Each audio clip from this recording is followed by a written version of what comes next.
Hello and welcome to the Green Profit Academy Pros podcast. This show digs into the challenges in growing a lawn care and landscape business while maximizing your profit. I'm Christine Era.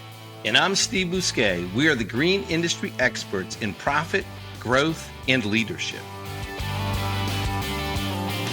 Hello, Christine. How are you today? I'm good. It's a midweek, so almost done with the week. I'm excited about that. It's been a busy end of the summer for sure. Yeah, I mean, we're already halfway through September almost, and it's getting a little cooler here in New England. We had a heat wave last week, and now it's cooling down. We're getting lots of rain. It feels kind of like the seasons are changing. And speaking of change, today's episode, we're going to be talking about getting prepared for your seasonal shift.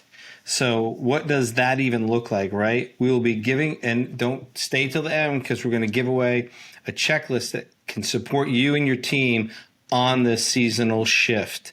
To be sure to stay all the way through to get those details. So what does a seasonal shift even mean? Yeah, and I think, the bigger question too is like, what business models do these seasonal shifts apply to? And I know this was something that we discovered, or I should say, I learned from you all in this industry over the years, is understanding the challenges of these different business models. And originally our conversation was, well, there's a one-trick pony and there's a three-ring circus.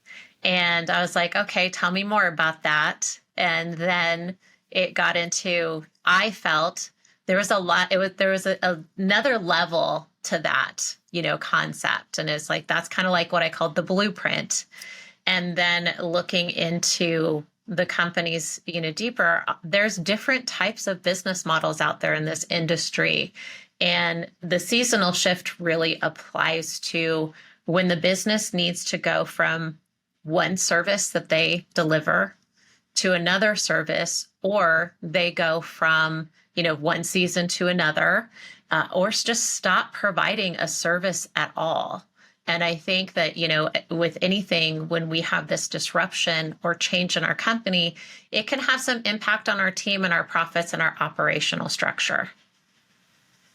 So a seasonal shift is when we're kind of moving out of one season. It could be the green season into the snow season. It could be we're moving from providing one type of service into another type of service, like for lawn care. It's September now. The kind of big seasonal shift push would be, for some companies, it's core aeration overseeding. For other companies, it's slice seeding, and they're still doing their applications. And then they, if you're a lawn maintenance company, lawn mowing company, they're going from mowing and hedge trimming. They're getting ready for leaf season, which is coming up in really only 4 or 5 weeks. So you have these seasonal shifts, which means there's certain things we need to be prepared for. There's certain marketing that needs to happen. There's certain mechanical equipment changes that need to be addressed. There's certain personnel that need to be either added or retrained or retrained or trained at all. And we also have to have a process and a system to get these sales processed really quickly, because as we're selling the seeding, it's coming in. We got to get it to the seeding crews so we can get out there and get those jobs done. And that's going to change as we change during the season what we're selling. Mm-hmm. And when you're writing Profit First for lawn care and landscape businesses, we talk so much about the challenges and struggles that lawn care and landscape businesses face. And one of the things that, we talked about was that one trick pony or a three-ring circus. The one trick pony was where they just do like one service, just irrigation maintenance or just lawn applications, not even seeding. Just lawn applications, or the three-ring circus, which is more of the full service. It doesn't have to be everything, but that is really where that seasonal shift comes into play, because you're going from snow plowing to spring cleanups to mowing, hedge trimming, mulching to summer work, mowing and hedge trimming to seeding or leaf cleanup, and that was one level. But Christine, you took it a whole nother level. You took it much wider and deeper, even where figuring out which business model they're running based on where they are in the country and Mhm. the services that they offer. Yeah, and one of the things I really kept in mind is, the changes that we're having with the weather. And, we all see this, we're all experiencing it. We'll have longer winters with more snow, or areas that typically have snow, and it just kind of like our Mother Nature she goes through cycles. And we're really seeing this impact the industry. Now we're having more, super storms. That's something else that is interesting, is to where, the hurricanes are coming in, the, tornadoes, the flooding, various things like that. And then the challenges with the snow. So in digging into these, I kind of try to think about what's going to happen in the future with this industry, and how can these business models really be applicable, not just now, but as we move forward in the future. And there's 4 business models. So there's the winter season service shift business model. And this is your business model, Steve. So you're doing lawn application all year round. You have your landscape, services that you provide to your top customers, and then you're shifting from those kind of things, kind of going through the cycle of like maybe some fall cleanup, and then going into snow. So your team is having to prepare, toward some of your lawn application guys. I know they do some snow removal for you. Your managers kind of stay into place. Some of your office team, they're showing up differently, and they're focusing not on just lawn application and landscape services, but now they're looking at, your snow removal contracts. Right. And we're a 3-ring circus, all in on that. We don't offer lawn mowing services anymore, but pretty much we do most everything else. Right. So we got to get ready for snow. So that winter season service shift business model, we got to come up with a cooler name than that for that. I don't know we'll work on that. Well, it's done. It's in the book. So it's in the book, but we'll come up with a nickname for that. Right. So it could be a little crazy, because not only do we have to have people, we have to have capital resources, equipment, contracts. You have to have salt. We have containers that we actually 20-foot containers that we bring on site to our large properties. So we have, stuff stored in those. So we're ready, storm ready, because the sites are so big. People just report to those sites and they don't leave. So everything's there. So that's a big business model to have, where you're shifting and you're going from all these services and everything to that retraining, and just making sure people have the right clothes and hats and gloves and coats and backup coats and gloves and hats and backup trucks and skid steers and everything. And then the next model is the winter down season business model. Yeah, and we have, a good handful of clients that we work with where they realized providing snow removal is not for them. It's not good for their business model. It's not profitable for them. It's not really in their strengths as, for their team members or them, in a business. Though I know for some it was really hard to walk away from. But what this means is the winter down season is they're actually shutting down, in a sense, their business services through the winter season. The lawn application and some of the landscape happens during the spring, part of the spring and the summer, and tying up fall. But then when winter really rolls in, they're not operating, they're not sending crews out into the field. It's kind of like their main team that's sticking around doing, planning, figuring out how to launch for the season, looking at, the budget, things like that. And it's really minimal for 2 to 3 months of the year. Right. So we have clients that shut down. They basically, when they're done with their lawn applications, they're done for the season. They start preparing for the next year, and there's no snow. And, it depends. You have to do enough snow in volume, dollar volume, to make it even worth it, because there's a certain amount of overhead to support that. When we're getting like major thunderstorms right now, hope we don't lose power.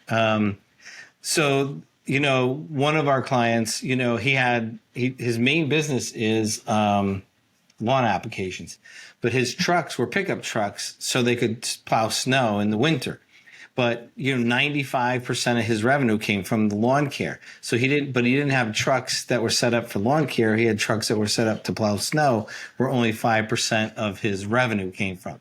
So I worked with him. It took a couple of years to get him to fully buy into getting out of snow and having his truck set up fully for lawn care, because snow was not actually, by the time he generated the snow, paid everybody, he was actually paying, 10 or 20 grand a year to go plow snow. So once I really got him to see the numbers, he fixed that quickly. So you have to be doing a certain amount of snow. What that is, it depends on your business model, the size of your company. For my business model, we have to have at least 5 to 7 trucks or skid steers or loaders plowing snow to generate enough revenue to make it worth it for the investment side. So if we drop below that, we weren't maintaining that, it would not be worth it to do that. So a lot of companies might have snow equipment in the Midwest, like Southern Indiana and Southern Illinois. They haven't really had a decent snow season in 4 years. And even in Connecticut, which we average about 40 inches of snow, we had 9 inches last year. So if that happened every year, I would really have to consider. Fortunately, we have seasonal contracts, so we were at the advantage of being paid even when it didn't snow. But if that happened multiple years, I'm sure our clients would not be willing to continue to pay us like that. But if we didn't get enough snow or we didn't have the revenue, we would have to just focus on our green side, which is where we make our money. Now, we have other clients who really make the majority of their net profit in their down season, or their down season. It's really their up season. It's their snow season. So for them, the green side is almost the reverse of that. So it's like a green down season. So they have to minimize the impact on the business from their green side, because their snow is where all their net profit is made. They're doing an over 70% gross profit margin, which is the sexy gross profit margin area that we all love. So it can be reversed, actually. Sometimes you want to just do snow and really minimize your green side, if that's how your model works. And then the next model is the year-round event vulnerability business model. Yeah, and this one, really has to do with businesses that are located, where Mother Nature likes to show up with a force. So, we're looking at companies like in Florida, Alabama, along the Gulf, areas like that, even the Carolinas. So the East Coast. And oddly enough, this year, there was a hurricane on the West Coast, which never in my life have I heard that, happen.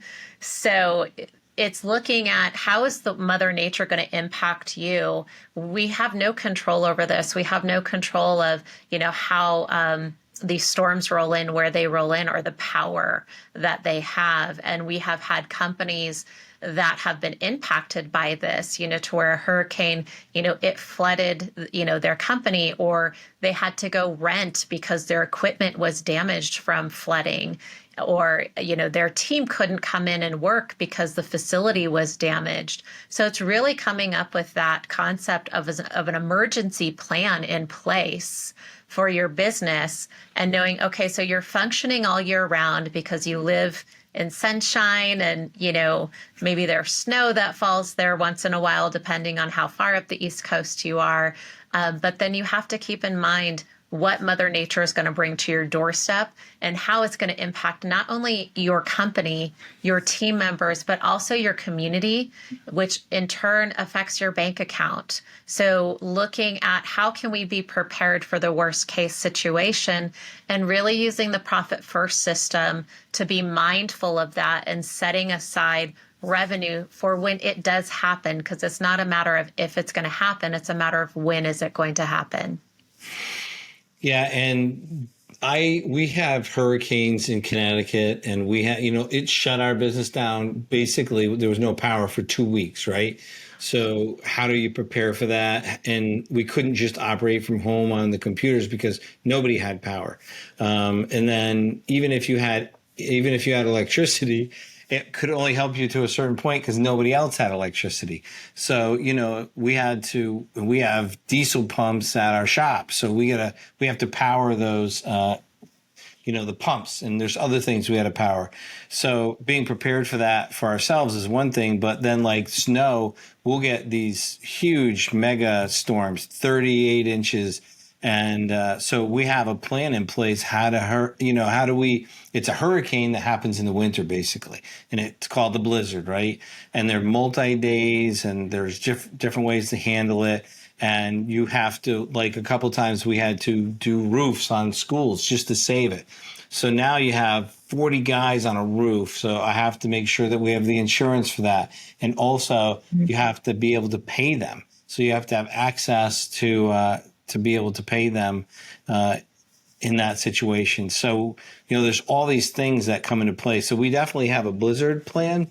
We're not doing roofs anymore at all in the winter. We did save our local school one time. The building was cracking and we ended up with 35, 40 people up on the roof to save that building. But, we have the plan that happens if there's a huge blizzard, right? We rent hotel rooms in the towns that we operate. We get every single piece of equipment we have on our at our shop to the locations they need to be before it happens. We make sure that everybody has diesel fuel for 2.5 days because that's what we have to carry. So in case people lose power or we can't get at the gas stations, it's there. We make sure we have food, water, backup clothes, all kinds of different things because it's just going to happen. We make sure that we know what the communication is for customers that need to contact us. One time, one of our customers who's on a lawn care customer, he was a surgeon at the hospital and there's no way he could get to work. He had to get to work. He reached out to us. We went and picked him up and brought him to the hospital. And I think that was the blizzard that we had a little over 30 inches. So, we have ways to support our community and our customers if they are also, in dire need to help people. Yeah, and I think that's kind of one of the unspoken factors about this business model is you can really become a pillar in your community to where it's not just like, oh, that's one of our local lawn care and landscape businesses. It's like those are the people that show up. They have an amazing culture there, amazing people work there. You see them in the community all the time. They help people. And I know several business owners that we work with, that's how they show up. That's how they're seen in the community, which I love because it's not just a lawn and landscape company. It's like they're looked at as a dependable group. They're reliable and they care. And, I think that's the best marketing that you could possibly have. Oh, absolutely. Right. Mike McCallum like to say that people say that, small business is the backbone of the economy, and that it's the backbone of communities. So, and they show up when they're needed. Another way for if you're in this year-round event vulnerability business model with these big hurricanes is, because we've had some clients go through this, is renting equipment before it shows up. So if you're going to need extra skid steers or even dump trucks or dump trailers to clean up debris, get ahead of that, or make sure that you have a vendor that you can work with that will have those items and that equipment available to you and get it ahead of time. Get it out to where it needs to be. And also cash flow. So if it's a lot of insurance work, sometimes insurance companies can be, 30, 90 days, 120 days out. So if you're going to have a huge payroll, make sure that you either save up, and we have that vulnerability savings account set up for our advanced profit first clients, having that account set up or having a line of credit available or, having resources available to handle that so you can float whatever you need to float if you have to float it because of the insurance company's 30 to that 120 days. So just being aware of that because we don't want to go broke servicing people and then not pay people for 90 days or 120 days because we're waiting for our money. And you just want to make sure that you're fully ready and able to take care of your clients, but also take advantage of the situation in the sense, not advantage of people, but advantage of your preparedness to serve people. Yeah. Yeah, and I love too of being aware of something like this, you can include it in your pricing model. So, you're looking at the other risks in your business and the financial demands based off of your location, and you can be mindful of your pricing just by being, a little bit higher, which spread across all your clients, it's not going to make a difference, but it's going to make a huge difference in what you're financially prepared for in your company. So being mindful of that, you can include it when you're looking at your pricing model and your margins and your markups and go, well, if we're really going to be prepared, we need to start adding this percentage into this account, which means we're going to have to price accordingly. It can be 1 or 2% that you have to go up a year. It's not like you have to change the entire pricing structure. You just, that 1 or 2%. And as you're doing your profit first, you just take that 1 or 2%, it goes into that account. One of the things, and I remember in Philadelphia area, north of Philadelphia, a friend of mine, they ended up with 40 inches of snow.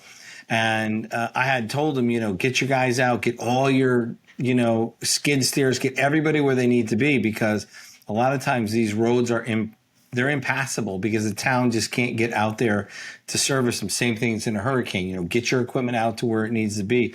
Don't wait for it, because the road, sometimes we had a situation where it was 85 degrees in the middle of October. 2 weeks later, we got 20 inches of snow on the 29th of October, which is my birthday. That's why I remember it. And the streets, the trees were just coming down everywhere. The National Guard had to be called out to to help clear the streets.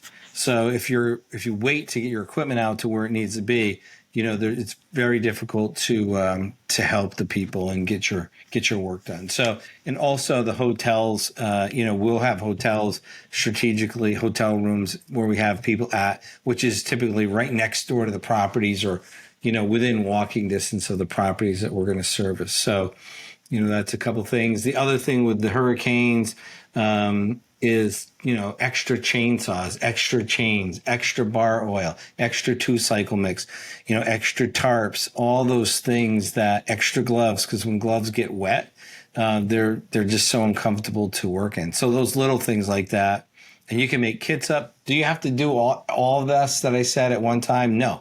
You can start building that up. Okay. You can order extra gas cans, extra gloves, whatever it is that you can have. But we're always improving our blizzard preparedness. It always looks a little bit better, and the guys give us input, and we can move forward from there. Yeah, all great stuff. And it does take a while to get there. It's another one of those things where, it's a journey little by little. So yes. And the next model is the year-round service business model, which sounds like it would be the most consistent and easy, but it takes a lot of planning when you have no downtime. Right. Yeah. And the year-round, you're doing all your lawn applications, your, landscape, things like that, your maintenance all year round, for your clients. And so this is something, where you don't stop. Your team shows up every single day, 365 days of the year, 5 days a week, whatever your work schedule is, and they're servicing your customers in your business. Yeah, you think of Texas, California, New Orleans, Alabama, Florida. Those are year-round businesses that are running. And, Texas will even have these strange freezes that come down and freeze all the plants. So that's another, even though it's not an expected year-round event vulnerability, it definitely shows up every once in a while. But yeah, these business models, so you're running year round, so you have to recruit year round, you have to maintain your equipment year round, and they might have some seasonal shifts, but it's pretty much, it's plug and play, rinse and repeat. So it's hard sometimes to find time out to improve your systems or processes. That's why scheduling it and really putting it in the calendar and looking at everything is so important, because otherwise you can just get in this rut of, this is what we do. It slows down maybe a tad in January and February, but then you're back at it 100% in March. So not much time to catch your breath. Yeah, for sure.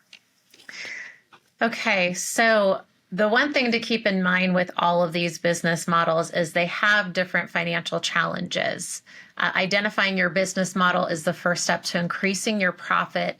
So in the book, especially, in chapter 8, I think I start unpacking these in chapter 2, but looking at what is your business model, what serves your company, and start being aware a little bit more on that deeper dive into those financial obligations or even price points and percentages that you should be spending, on your field labor, on your operational team, on your equipment, any sort of savings that you have. So maybe, it's the vulnerability savings, it could just be the operational savings to where you're setting up your vault in your business.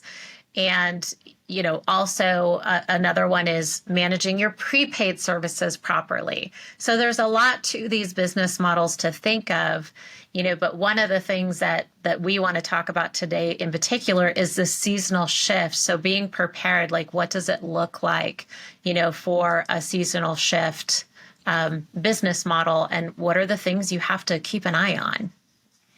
So I was just thinking, even the companies that run this year-round service, there's still a seasonal shift as far as like advertising, marketing, hiring, material. Like I know that in the South, or there's a big, they use pine straw. So the pine straw is a big deal. And sometimes you can hire people to help you with that don't necessarily need to have the highest skill sets, like operating heavy equipment. But you need an extra set of hands because there's still other stuff that you're doing.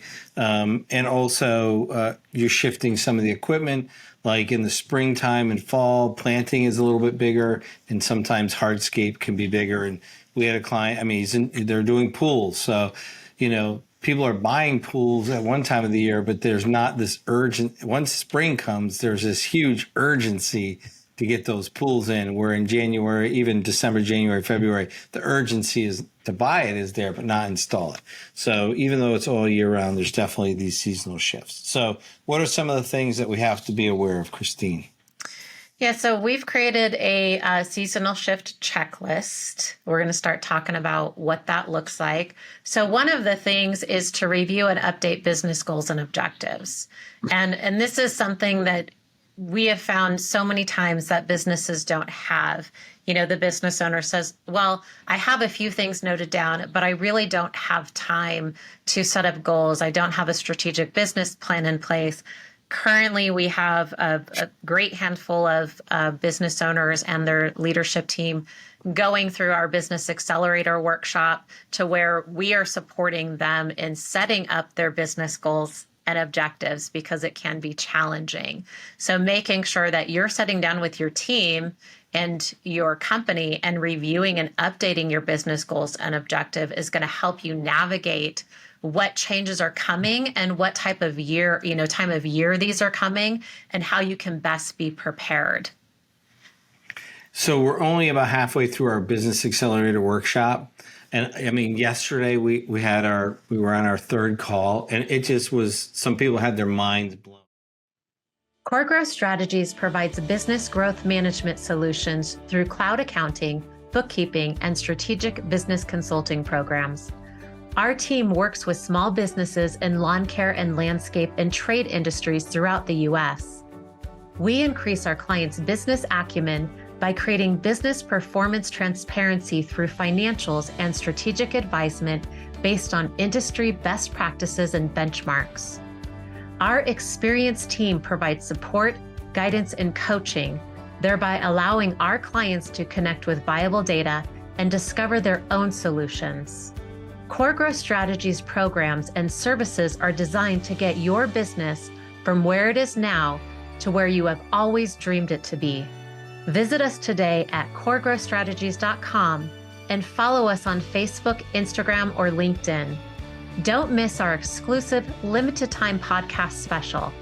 Just mention promo code GPA Pro to any member of our team during your complimentary consultation, or enter the promo code on our site when you sign up for one of our online programs. That's promo code GPA Pro. them and their teams have like done more work on the business in the last 3 sessions than they've done in the last 5 years. So, but they're taking the time, they're intentional and serious about it. We're walking them through the steps. They're doing all the work, but we're just guiding them through it. And they're taking that time to review and update the business goals, objectives, and mission, vision, purpose, immutable laws. So, so first you want to review and update business goals and objectives. Yeah, and what this does too, it gives you the opportunity to assess the past performances and identify areas for improvement in your business.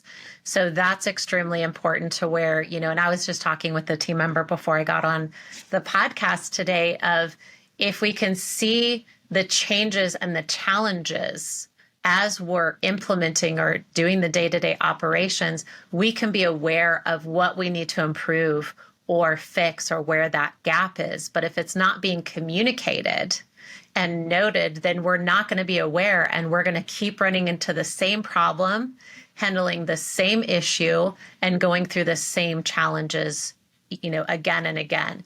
So reviewing and updating the business goals and objectives gives you that opportunity and that space to assess the past performance. And also it helps you set specific targets and benchmarks for the upcoming season. So how did you perform last year? Maybe you didn't perform as well. Find out why. What was the reason why you didn't perform as well and how can that be improved? Was it a disengaged team member that was kind of stopping up the workflow? Did you have, one of your production areas set up incorrectly for your team to get out and that needs to be streamlined? Were you not prepared? Some of the things that Steve shared about how he's prepared for when hurricanes and blizzards come in. Is there areas that you can better prepare so your team isn't struggling, to get out there and even perform in the field? Yeah, and targets and benchmarks, that is kind of one of my secrets to my success for my company is making sure that we do that. That's why it's number one. That's why we're talking about having these goals, these benchmarks and targets, because even if it's incremental improvement, 2% improvement made for 5 years is a 10%. And 10% on X amount of revenue is, it's intentional. Now you can improve more, you might slip back, but at least having some targets, realistic targets, and goals for the upcoming season. Number 2 is evaluating your equipment and supplies. So inspecting, looking at all your equipment, what needs to be repaired, what needs to be replaced, what do you need backups for? We have on our hardscape crew, we have 3 cutoff saws of the same size. And it's because, the cutoff saws work all day. The only time they don't work is when you have 5 bricks left to cut or 5 pavers left to cut to finish the job. And then it's hot. And because it's hot and it's muggy here, any dust is stuck in the filter and you got to change. So we have that 3rd saw, I'll call it the 4 o'clock saw, right? And kind of jokingly, because we have a brand new saw with a fresh everything at 4 o'clock that can finish that. And you're not fighting to start and fight with these saws. So now's the time to look at that. What's a pain point? What do people hate using? What are the tools they hate to use?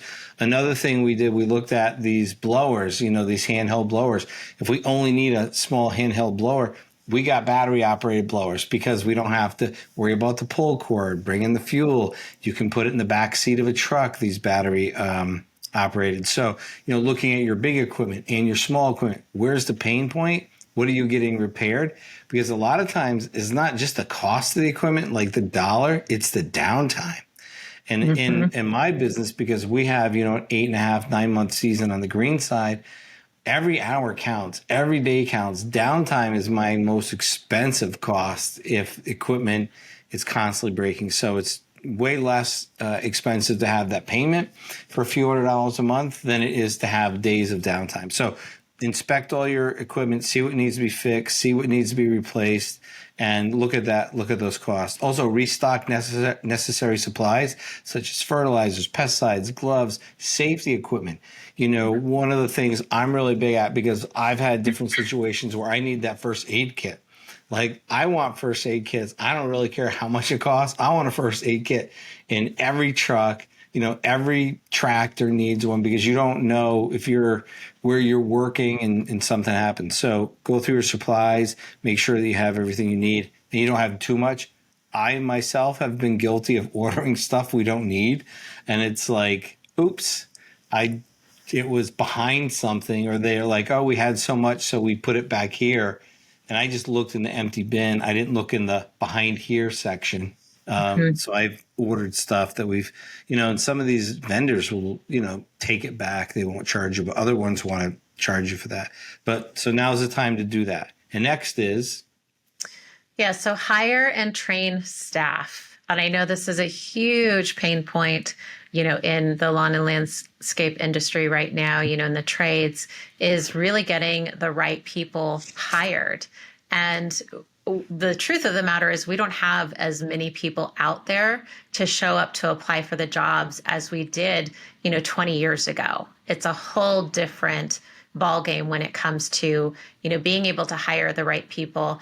And then, we do have to train them. It's years ago, people would show up and they had all this experience, in working with their hands and doing labor in the field. And these days, we don't have that. A lot of the people that show up, they love technology. We have millennials, they're thinking differently. Labor, physical labor is not a thing, these days. And it's hard to find those people that are tough and gritty that can step in and do that physical labor. So we want to hire and train, and we want to conduct these interviews, provide necessary training, right? One of the things all about this, though, right, that has helped me is having a system for everything. Like, how are we going to interview? How are we going to train? And having that written out so the people we're going to hire, we show that, hey, this is what your training looks like. The first 2 weeks are observation. Then we're going to have you practice things. I'm a huge fan of practicing things. I don't believe anybody can just be shown once or twice. The greatest athletes practice it. They have coaches, whether it's, the Alabama football team or the New England Patriots who won 6 Super Bowls. They're out there practicing every week. The greatest musicians in the world practice. So if they have to practice and they practice, why wouldn't our team, why wouldn't we have our people practice? Because if we want them to go out on the field, right, in real time but not have any practice, it just didn't make sense to me. So we practice. So have things written out. If you don't want to write it out, have somebody else in your company write out what you do. You don't need to do, take 3 steps, open door. It's just like the mission of that role is to know these things and then make sure the person gets some time on that. It can be scary to hire. And I know that Christine has used, is it post-traumatic stress syndrome for hiring? Yeah, it's I call it employee PTSD. Right. Okay. And we all have that. We've all been burned and we've all been disappointed by hiring. So I think the better the system, the pickier. We've become so picky at my company because we know how much it costs to have the wrong hire. But, make sure that we have systems has really helped. We have questions that we ask people. We do a working interview where we pay the person to come in for one day to go through it to see if that's something they want to do. But really, the people that I see that struggle the most with the hiring, the training, recruiting, and retention are the ones that don't have any system. They're still kind of winging it and hoping for the best. And I think it's important too to know what your staffing needs are for the upcoming season. And this is something it's kind of hard to get in front of and figure out. And we share some tools in the book in the chapter of like, is it time to hire? Do you need somebody for this new route? Or what does this look like? What's it going to cost? Things like that. But we really try to get in front of it even at, core, where we're looking at how many clients are we servicing? Who are we signing up? And do we have the capacity in our team to service these? And we have a system in place. So really getting a system in place to understand what your staffing needs are and what your capacity is to your delivery is really important, because either you need to hire 1, 2, or 5 people, or you can look at opportunities where you can streamline in your business to open up a little bit more capacity for the team that you have. So that's an important step when it comes to, that hire and train staff. And one of the things with training people, I'm a certified Clifton strength coach, is like, do we need more people, or do we need to align our people more to their talents and their strengths? And so if we align people to what they love to do, they're just better, they're more efficient, the productivity increases, quality increases. So sometimes it's not just about throwing bodies at jobs and problems. It's about making sure that we're aligning the people we have on our current staff with their talents. The other thing with staffing, if you're a pumpkin plan strategist, Christine, one of the things is identifying, what are we delivering and to who? Is our market too wide? Are we driving too much? We shrank our landscape area down that we do landscape installations because it was hard to service them, and there's more driving and all this. Or what services are we going to offer? What do we hate to offer? What do we not make any money on? Why are we staffing people to do services that we A, hate to do, and B, we don't make good enough margins on it to support it? And so if that's the case, you're only going to provide those services to your giant pumpkins. You're not going to offer that to everybody. You're going to make that as small as possible. So then you end up needing less people. Yeah, which goes and kind of ties into our next subject is develop a marketing and advertising strategy. So that's important to identify your target market and ideal customers. Like Steve was just sharing, who is your target market? Who are your ideal customers? Who should you be serving and not serving? And what services should you be providing them? So, your company isn't just like the other lawn care and landscape company in your market. You're different. So that's a huge opportunity to leverage when it comes to your marketing strategy. And, once I started implementing the pumpkin plan in my business back in 2015, we went from spending 6% of our total revenue on marketing down to 1.7% of our total revenue on marketing. And it's such a breath of fresh air to be going on. When people call up, we have a higher closing ratio. It used to be in the 40s. Now it's in the 60% because more qualified people are calling us.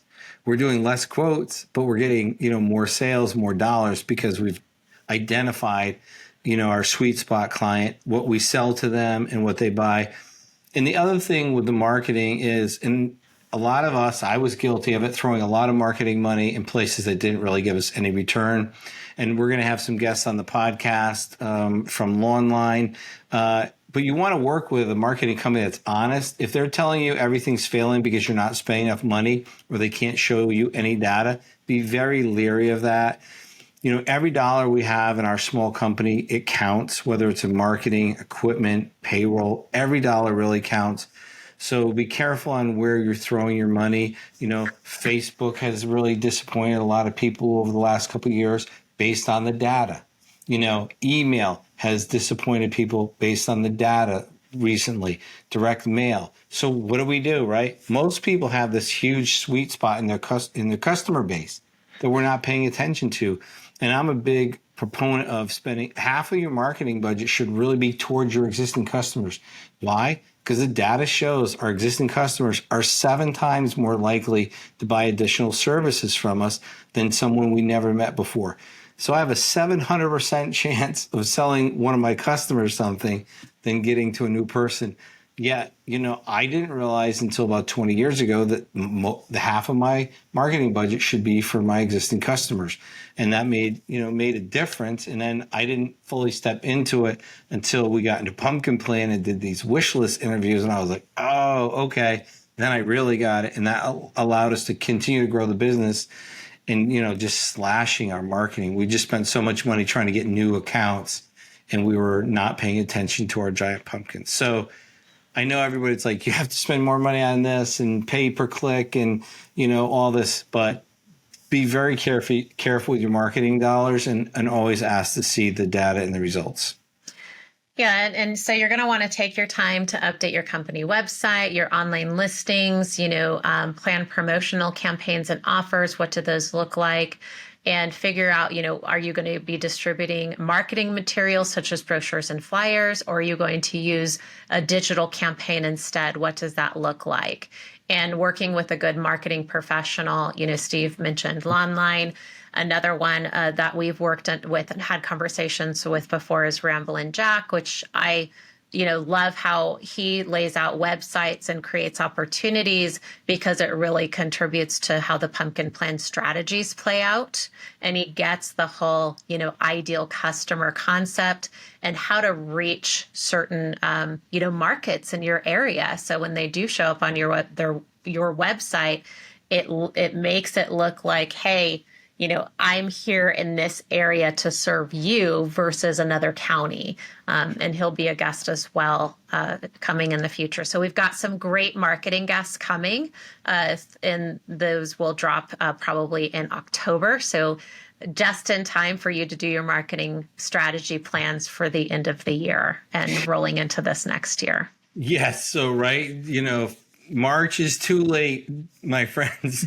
March is too late to be asking the question of what should I be doing for marketing. We want to look at our data. Jack's really good, and he has these landscape companies. He lays out the expectation for the clients, setting appointments, all kinds of great things that him and his team do. So I'm looking forward to having him on the podcast. And number 5 on the list is arrange and schedule routes or routes. So we want to determine the best way to allocate our resources and manpower, create weekly, monthly schedules for regular maintenance services, and map out efficient routes to minimize travel time and fuel costs. Yeah. So those are some important things. I know routing in a company, it's challenging. There's software out there that can help you these days. Like I know Field Routes and Service Titan. They're associated with Service Titan. They have routing software. There's also Service Autopilot, WorkWave. Like there's so many companies that are really trying to support you all in streamlining your routes for higher profitability. So if you're not using a computerized routing system, put that on your strategic planning list, to start looking into at the end of this year and figure out, who can roll that out and who can champion it, because it could help you, really look at what's our service area, our market saturation, should we expand into a different market and create new routes. And the advanced level of that routing is routing to create most revenue per day, routing to plug into your lawn technicians or your landscape technicians, strength and skills. Like we have particular guys that are really good at large properties. We have other guys that they're great at doing 32 stops a day. Other people are doing, big properties, acre and a half yards or 30-acre cemeteries. They love that. And we have other people that just have different skill sets. So, there's different ways to optimize that, but definitely look into the routing and scheduling. Even if you're one guy with 40 lawns, I would run my routes through that and see. One of the other things, and we worked with one of our clients last week, was charging a little bit of a premium for people that want to be mowed on Thursday and Friday. Because everybody in residential wanted to be mowed on Thursday and Friday. We used to charge an upcharge for if they wanted Fridays, and people would pay it all the time. It was like $5 or $7 more cut, and then we would get that. But looking at your maps and your routing to figure out travel time, and when I work with people on their cost and price on most of the things, what they're not calculating enough in is their travel time. So I don't understand my guys are getting all the work done on how I estimated on the lawns or at the landscape. But what they're missing is, a half an hour each way on travel time. It's 2.5 hours a guy a week. That's 5 hours for that 2-man crew. That's 20 hours a week. That's 160 hours in an 8-month year. And when you multiply that, it starts that up. Yep. The next is to establish customer communication channels. Super important. Yeah, it's so important because, and I think this is even with team members, if we're not creating the narrative, then guess who is? It's going to be your customers and it's going to be your team. So it's easier to get ahead of it. Updating your contact information in your database could be something you can do. Developing a system for scheduling appointments and handling, customer requests or, needs is another thing, and implementing a customer feedback mechanism to ensure satisfaction as well. So this will help you understand, like, where can we improve consistency with our delivery? Where are the opportunities? Are we delivering on what we promise with our customers? And then leverage that feedback for your marketing. So there's lots of opportunities, in reviewing your customer communication channels and what lies within those. And one of the ways that we get our customers to kind of update their information is we mail out this, it's like a cardboard-ish kind of postcard. If they mail it back, they get entered to win a $100 gas card. And they just give it, update your phone number, your mailing address, or your billing address. Because we have people that have summer homes, and so their billing address is different from their treatment address or their serviceable address. Updating their phone number. A lot of people got rid of landlines and only have cell phones. Emails change.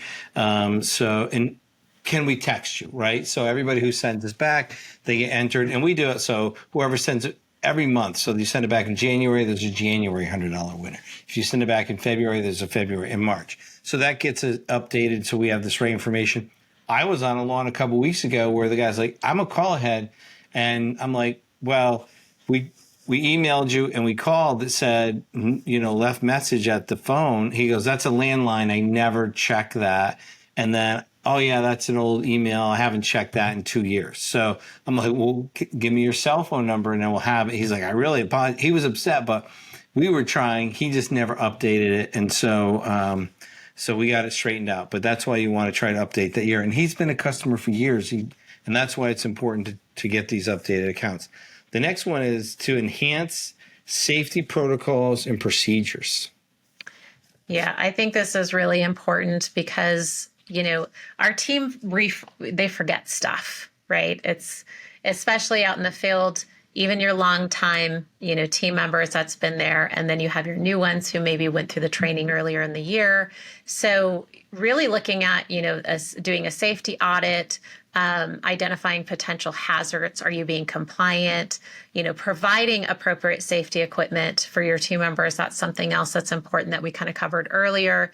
And then training your team on safe work practices and emergency procedures, especially, if you're in an area where you have the, vulnerability from weather, other things that are coming in.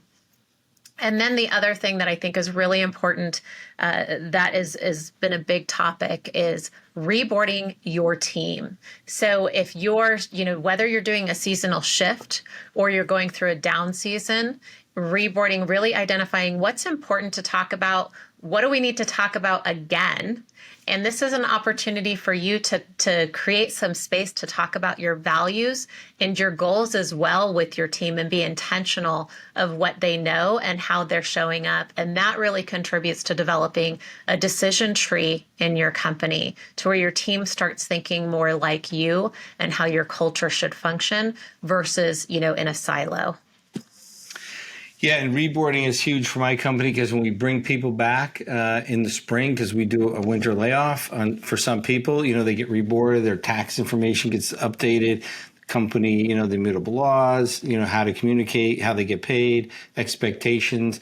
But also people that work year round in the company, they kind of forget certain things. So it's good to be refreshed. Oh, this is how to check into paychecks, how to, sign up if you're not signed up for the simple IRA program or whatever it is. You moved, we need your new address or you got a new phone. Who's your emergency contact person? Did that change? So that reboarding is very important. And this kind of goes a little bit with that kind of enhanced protocols and procedures. Next, number 8 is streamlining your administrative processes. Yeah, and this is where, I kind of touched earlier is looking at your software systems for billing, invoicing, and customer service, even onboarding or reboarding team members. So really leaning into your software systems to streamline your efficiencies and even create capacity with your team. What can you take off of them as a task that a software system can do for them? It really saves time, automating routine administrative tasks as well. So, looking at your billing system, can you send out your billing to where somebody just clicks a link and they pay the bills, or it sets it up on an automatic withdrawal? That's a huge one. It also keeps your accounts receivables in check where the cash is flowing in the door with little to no effort. Another great task is to review your contracts and agreements with your vendors and your subcontractors. Do they need to be updated? Do you need to negotiate price? What does this look like? Do you need to be using them anymore? Do you need to use them more? So, just looking at those opportunities. One of the things with billing and invoicing that we've done that has made a huge difference in my cash flow and chasing money is everything has a payment date. So it's not when the job is done. It's not this and that. It's these are the dates, and it's set up ahead of time. So my customers know, and I thought I would get a little more pushback. People love it because they know exactly how much is due and the date it's going to be, either charged to their card or their checking account is going to be hit. And we know exactly like this date, this amount of money is coming in. So it takes the stress off my clients, and it takes the stress off of us. And, we're landscapers. We're not money chasers. So it just takes that job that we don't want to do anyways out. Now, if the customer has an issue or concern, we still go back and talk with them and work that through. But it's the money side that just takes out. Now, on the landscape side, I learned hard lessons because I learned when you do a landscape install, we've had people that are pacing. They're waiting for us to finish so they can cut the check. Like they want to pay so badly, but the longer people didn't pay me on landscape installs, they started coming up with like, well, I'll pay you. There's one rock, in the wall that's more gray than any other rock. And when you replace that one rock, then I'll pay you. And it's like this, nope, it gets paid. This is the date, and it's all ahead of time. All that went away. So, or they'll be like the flowers, are starting to turn a different color. It's like, well, we put them in 3 weeks ago. They'll change colors. Yes, as they, it depends on the flower. So anyways, if you can, set your payments up on the schedule and take that off everybody's plate, automate it. Mm-hmm. The next is cultivating relationships with suppliers and subcontractors. Yeah, and this is, again, contacting your suppliers for pricing and availability of materials, getting in front of it. I know that, we had some issues back in, I believe it was rolling into 2021, where the prices of materials, went up even to 100%. And the people that were in front of it and they prepaid for their supplies and had them ordered, they didn't have to struggle with not doing a price increase. So, others, they didn't do a price increase. They ended up eating the cost of the materials, that doubled for them. So really, Ouch. Looking at your pricing, your availability on your materials, getting in front of it. We talk about having a prepaid materials account in the book. So if you haven't checked that out and considered that, definitely do that. Also, assessing your contractor's needs and securing necessary agreements. It's really hard to find good subcontractors these days. So ensuring that the relationship that you have with them is going to continue, and even doing that check-in and having a conversation lets them know that they are a priority in your business, and you guys can again, take some time to go over your expectations and needs, right? Subcontractors take just as much management as team members do, and, being connective. And then also, if you don't have a reliable relationship, it gives you the opportunity to maybe establish a new reliable relationship to ensure, the delivery of timely materials and services, based off of your negotiations, with your engagements and contracts for these guys. And I'm a huge believer in having good, solid, honest, transparent relationships with your vendors and your subs. But just remember, they're not our friends. Like they're our partners, but they're not our friends. And I've seen a couple situations where people have become too friendly and it's become a disadvantage to them and their company. And when I'm reviewing their prices, they're paying 20 or 30% more above market, like than they should be. But he's like, well, he's my friend. I'm like, well, you stop buying from him and you see how many times he calls you and shows up, right? So just be careful that you're keeping it professional, friendly, professional, transparent, and honest. And, I've had conversations with my vendors. I'm like, look, this is the product, and this is 2 other prices I got for the same product. You're 40% more. And they've told me, yeah, that's what we charge for that. You're definitely better off getting it from someone else. I do spread my purchases around based on who gives me the quality, the material I want to get, and the price. So it's not always based on price, but I don't just buy everything from one vendor because they're my buddy. So make sure you're treating your business and those relationships with respect and transparency. Number 10 is conduct a site visit and inspection. Yeah, so this really goes into looking at your customer sites, like, especially if you're coming back from a season, is, what problems got created during the down season, like during the winter? What are the changes in the weather that's going to affect the lawn? And also pests and other things that could come up. So what's happening on your customer sites? This is something your team can do. You can do random ones just to make sure consistency of delivery is in place of your services. Also identify any repairs or enhancements needed to start off the season. So really getting in front of it and going, okay, well, what opportunities are there? This can contribute to also upsell with customers, reaching out to them saying, hey, I looked at your property. I care.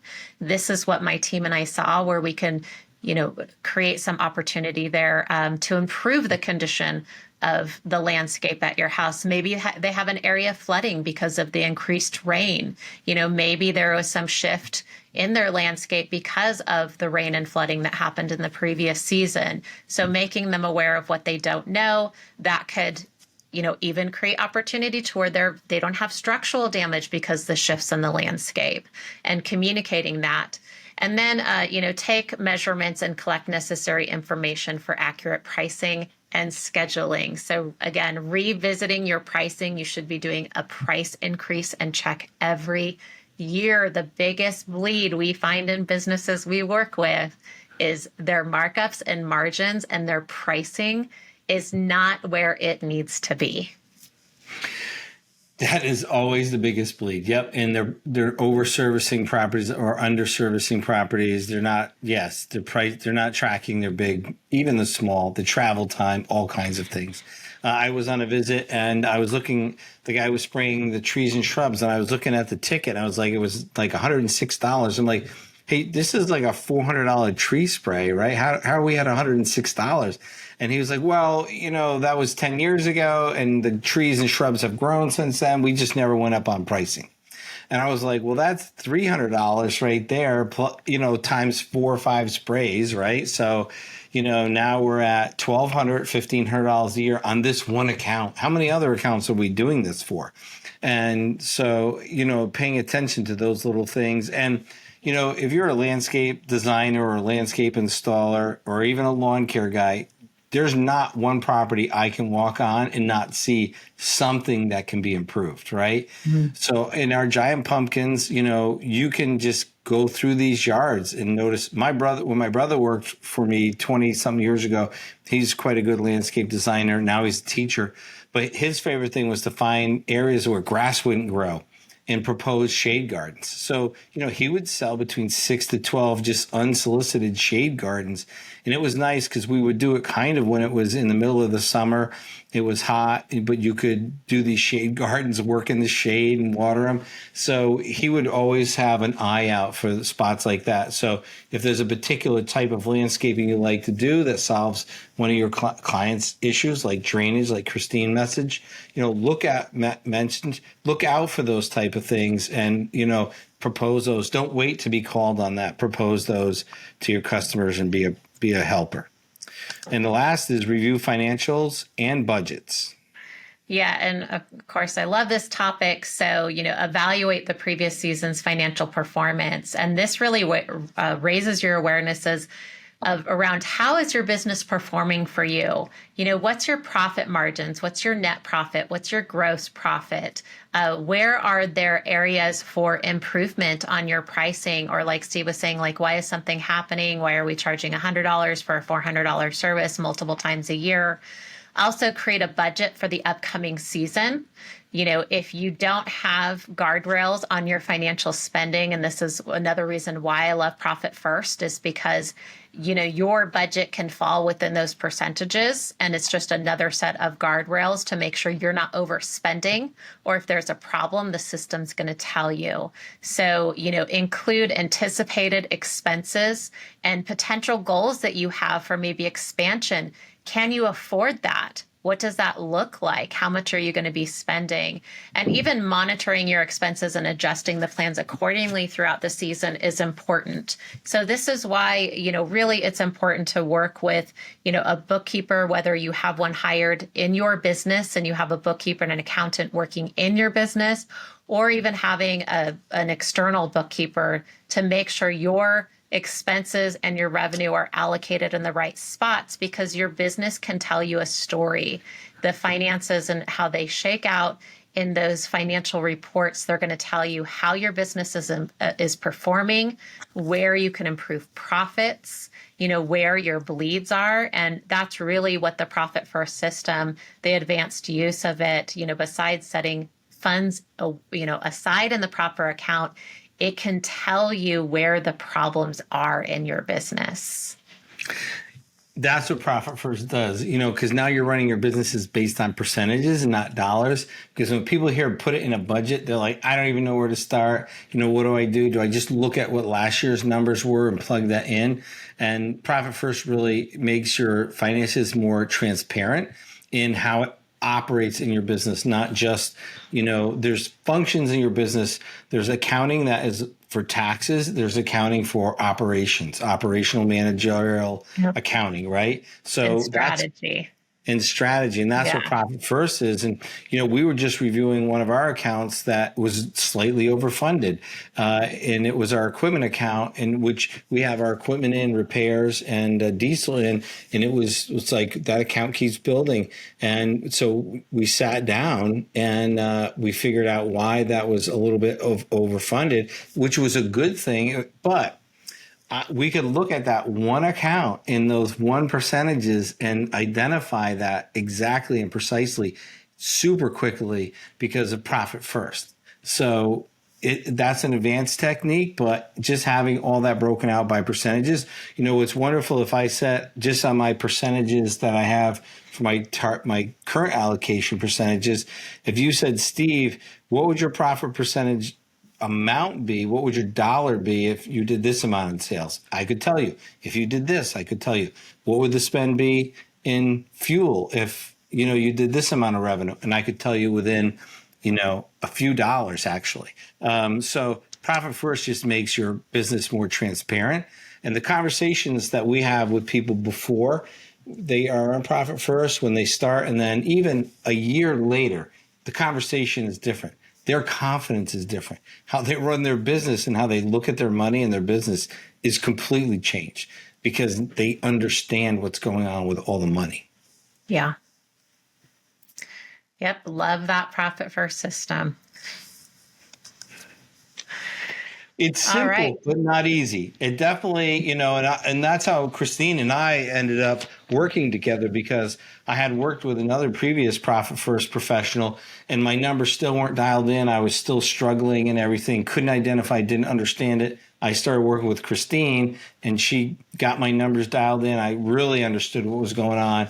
And that's when I said, look, we got to bring this to the rest of the green industry, and kind of encouraged her to write Profit First for lawn care and landscape businesses. So, that's how we got here. So yeah, definitely. You more so said, you got to write this book. And I went, you That's crazy? why I was searching for the right word. Encouraging is a You got to write this book. You got to help other people because, and I, if you listen to the podcast, you heard me say it before, I really believe that the hardest working people I've ever met are in the lawn care and landscape business. It's a hard industry and it's all kinds of weather and situations and things change, but they are the hard work. And, one of the things I was talking to someone yesterday, we wear that badge of honor of we work hard. We show up early, we stay late, we do whatever it takes. And so that's why we're here, because I don't want people to have to suffer and work hard forever and not get their dreams. I want them to put that hard work in to reach their dreams for themselves and their family. Yeah, so we did, turned this into a checklist. It's going to be a great downloadable resource for you. If you already signed up for the Green Profit Toolbox, then you can find it there in the downloadable resource section. You'll find your link there. The links are in the show notes. If you haven't signed up for your Green Profit Toolbox, we encourage you, please do. It is a free toolbox. There is tons of tools. And, the outline of it really follows the action steps in the book. So, if you follow those action steps in the book, your business will be in a better place, even if it's in a year from now. And, you take your time to roll it out, which is what I suggest. So feel free to go download your lawn care and landscape seasonal service, shift checklist. It will be there for you in your Green Profit Toolbox. Awesome. That was a great podcast. Thanks, Christine. Thanks, everyone, for joining in. And we look forward to seeing you or listening. You can listen to us more on the next podcast. Thanks, everyone. Thanks for listening to the Green Profit Academy Pros Podcast, the show that digs into the challenges of growing a lawn care and landscape business while maximizing your profit.